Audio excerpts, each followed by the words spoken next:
नमस्कार, आप देख रहे हैं गुड न्यूज। कांग्रेस का थाली पीट प्रदर्शन। मिर्जापुर में किसानों को खाद उपलब्ध कराने समेत विभिन्न मांगों को लेकर कांग्रेस पार्टी ने कलेक्ट्रेट में थाली पीटकर प्रदर्शन किया। पैदल मार्च करते हुए जिला मुख्यालय पर पहुंचे प्रदर्शनकारियों ने वोट चोर गद्दी छोड़ का नारा बुलंद किया। कहा कि सरकार समाज हितों की उपेक्षा कर अपने में ही मग्न है। किसान खाद के लिए परेशान है। विद्यालयों को बंद किया जा रहा है। कहा कि इन्हें तो राहुल के मोहब्बत की दुकान से, किसानों की फसल से, दलितों के अक्ल से नफरत है। कांग्रेस के पूर्व विधायक भगवती प्रसाद चौधरी ने कहा कि हम कहें कि हमें तो भाजपा, कमल और आरएसएस के शक्ल से नफरत है। सरकार पर गरीबों के बजाय अमीरों को जमीन बांटने का आरोप लगाया। कहा कि किसान खाद के लिए परेशान है। शराब की दुकानों पर कोई पाबंदी नहीं, जितना चाहे मिल जाएगा, लेकिन खाद के लिए लोगों को भटकना पड़ रहा है। पहले कहा जाता था कि अंगूर खट्टे हैं, अब भाजपा वालों के लिए हर फल खट्टा हो गया है। बाढ़ में किसानों की फसलों को हुए नुकसान पर जल्द सवेकर मुआवजा देने की मांग की गई। भगवती प्रसाद चौधरी, पूर्व विधायक, छानबे, मिर्जापुर। ये आप लोग प्रदर्शन करने के लिए आए हुए हैं, क्या रीजन है? देखिए, हमारी पार्टी ने किसानों के हित के लिए संघर्ष करने का बीड़ा उठाया है और ये इतिहास रहा है कांग्रेस का। हमारे पुराने नेता भी जय जवान जय किसान का नारा देते थे। किसानों से मोहब्बत है और उनके समस्याओं के समाधान के लिए अगर कांग्रेस नहीं लड़ेगी तो कौन लड़ेगा? आज धरती पर देखिए कि इनको किससे कितना नफरत है। किसानों के उत्पादन से नफरत है, इसीलिए कील ठोक देते जब वो आंदोलन करते हैं। इनको किसानों के फसल से नफरत है, स्कूल कॉलेज बंद हो रहे हैं। इनको दलितों के अकल से नफरत है, ये संभव धर्मनिरपेक्षता को चौपट कर रहे हैं। इनको गालिब के गजल से नफरत है। जब राहुल गांधी ने मोहब्बत की दुकान की बात की तो जो मोहब्बत की तामीर है उनको ताजमहल से नफरत है। तो क्या चाहते हैं कि हम भी यही बात कहें कि हमें तो भारतीय जनता पार्टी के शकल से नफरत है, हमें उनके कमल से नफरत है, हमें आरएसएस के शकल से नफरत है? हम तो ये नहीं कर रहे, लेकिन आप किसानों की तरफ तो नहीं देख रहे हो।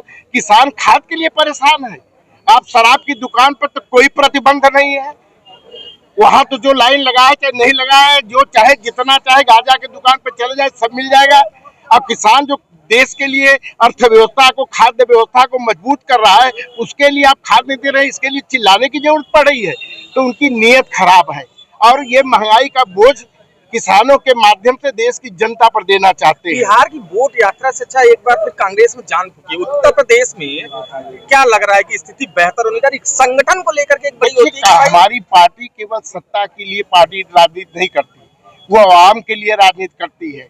जब पहले एक जमाना था कि रानी के पेट से राजा पैदा होते थे और अब ये हो गया है आजादी के बाद की वोटरों की मेहरबानी से बड़े बड़े पदों पे लोग बैठाए जाते हैं। तो जब उनके अधिकारों का हनन हो रहा है तो राहुल गांधी और कांग्रेस पार्टी नहीं बोलेगी तो कौन बोलेगा? और उन्होंने सबूत पेश किया। आप जैसे महान पत्रकारों के सामने भी आज तक जवाब नहीं आया। संवैधानिक संस्थाओं को मुलायम मोदी जी ने जेब में रख लिया है। तो ये क्या दर्शाता है?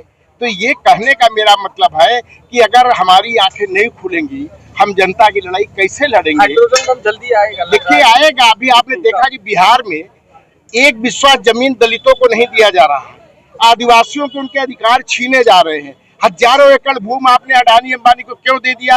आपके बाप की जमीन है, ये देश की जमीन है, देश के आवाम की जमीन है। आपको प्रधानमंत्री पद पर बैठाया गया इसलिए नहीं कि आप जमीन और जायदाद का दुरुपयोग करें, आप महंगाई से त्रस्त करें। पहले लोग कहते थे कि अंगूर का फल खट्टा है। महंगाई ने इस कदर हमें परेशान कर दिया है कि अब हम हर फल को खट्टा करने लगे हैं। अच्छा चौधरी जी, आप प्रदेश स्तर के नेता हैं, एक चीज ये जानना है कि ओवैसी से क्या बिहार में गठबंधन करने से क्या मजबूती मिलेगी? करना चाहिए नहीं? ये हमारा काम नहीं है, हमारा विषय नहीं है, हमारे विषय के अंतर्गत में नहीं आता।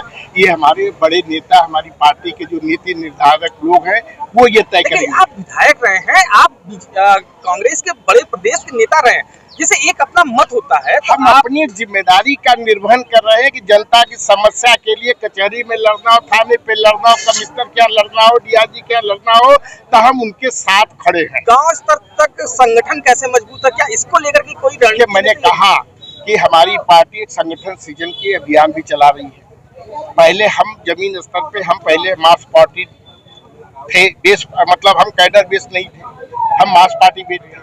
हमें समझ में आया कि हमारे सामने जो चुनौती है उनका मुकाबला करने के लिए हमें बूथ स्तर पर तैयार किया। क्योंकि इनकी नीयत खराब है।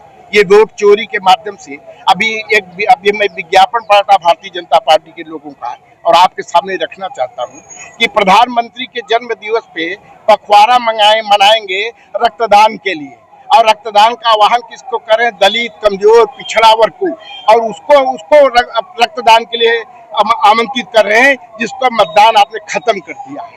मतदान के लिए परहेज है, रक्तदान के लिए आप उनका स्वागत करोगे? क्या दिशा देना चाहते हैं?